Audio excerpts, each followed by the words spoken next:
Hi, I'm Mark and I'm passionate about English.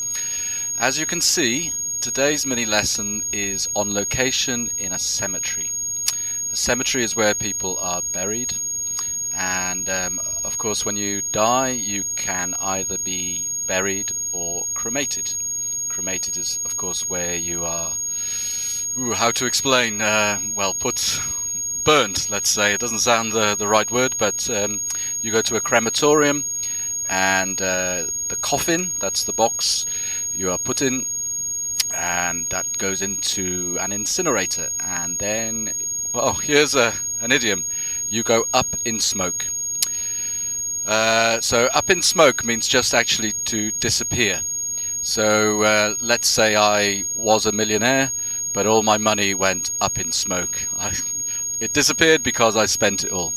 That's just an example. Okay, so here we are in a cemetery, and I'm going to pick out a first idiom. So let's hope it's appropriate, or I can try and make it appropriate to being in a cemetery. I'll just have to lean down.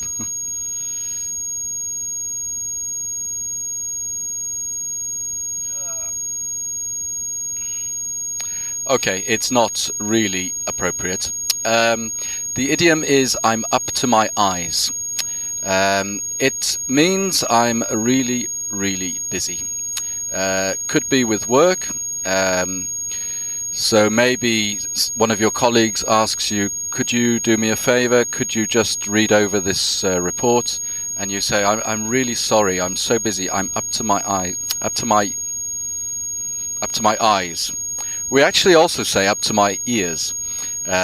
So you could say either of those two. Or a friend rings me up and says, "Do you fancy playing racquetball later?" I say, I can't. I've got so many mini lessons to prepare for or to plan, and I'm up to my ears. Okay, that's your idiom. And phrasal verb is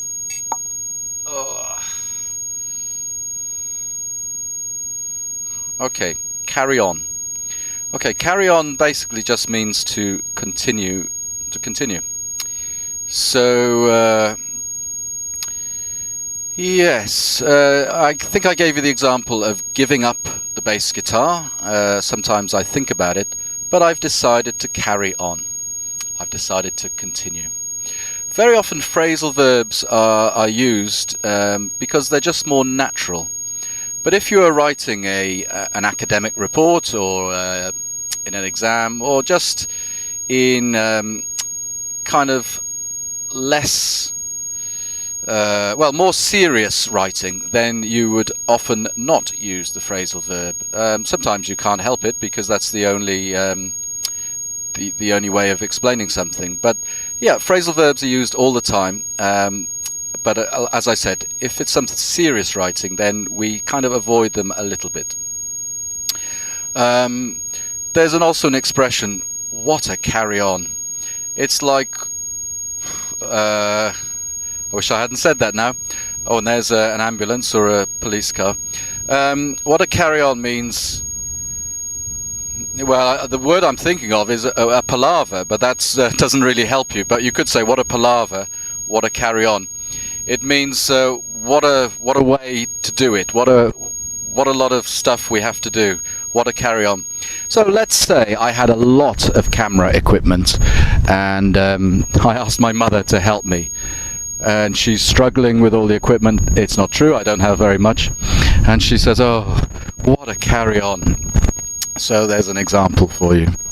Or maybe somebody is showing me something. Maybe they're playing the violin, for example, and after a while they stop, and I say, "Oh, no, carry on, that was great." Just means continue again. Okay, I've got to bend down for a collocation. Okay, so the collocation is a tricky situation. Okay, situation, I'm sure you know. Tricky actually means difficult or awkward. So let's say, okay, I've thought of a situation at work, for example. Let's say you are a woman and your boss is a man, and he tries to chat you up at lunchtime.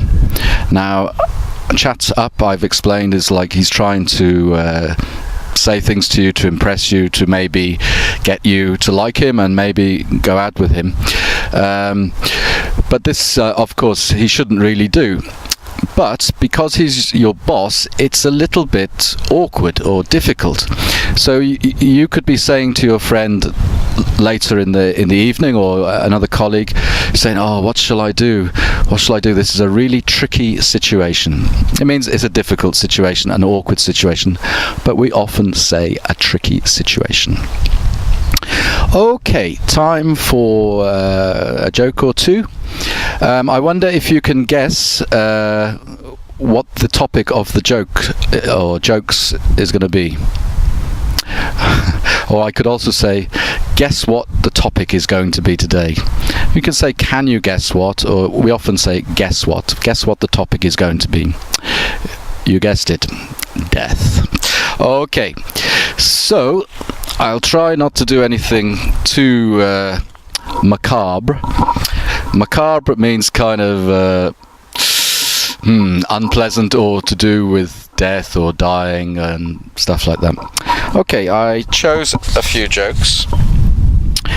What did the corpse say when they were lowered into the wrong hole?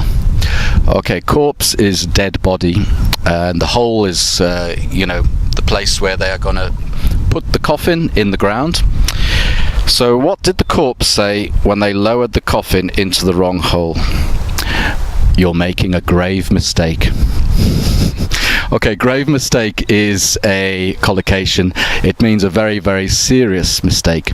But because we call the hole the grave, is quite a funny little play on words there. Okay, let's see if I can find another one. I did find...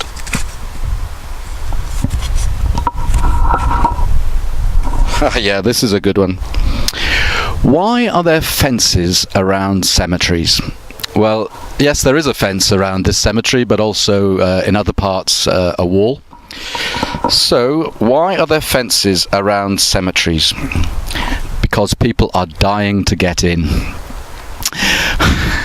Okay, so if you say, I'm dying to go on holiday, it means you really, really want to go on holiday.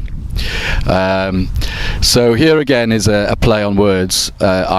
People are dying to get in. Of course, that's actually true. People die and then they go into the cemetery, taken by somebody, of course. But it's using the other meaning. People are dying to get in. People really, really want to get in. So that's quite funny.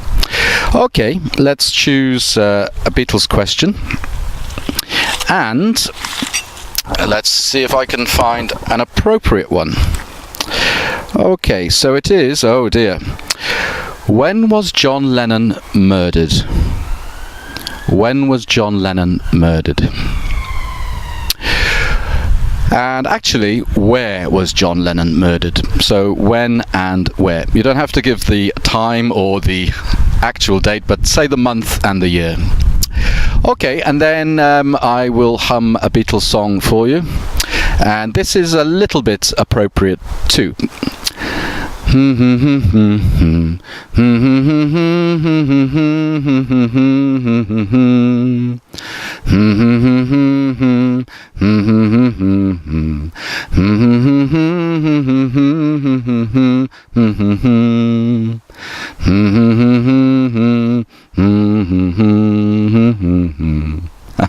Okay, that will do. Okay, so as with my bass playing, I'm not brilliant at humming either. But I do know the Beatles songs like the back of my hand.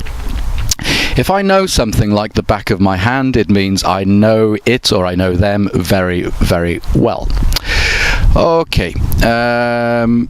Actually, my brother was 7 years older than me, and he was really into music when he was young. If you say he was into music, it means he was really interested in music. So I got into music at a young age also because of my older brother. So when I was younger, I grew up on the Beatles, you can say. I listened to the Beatles a lot when I was young, and the first two albums I bought, or the first two LPs I bought, were the Red album, which had all their early hits, and the Blue album, which had all their later hits. Alright, that's the end of today's mini lesson. Thanks very much, and see you in the next one. Bye for now.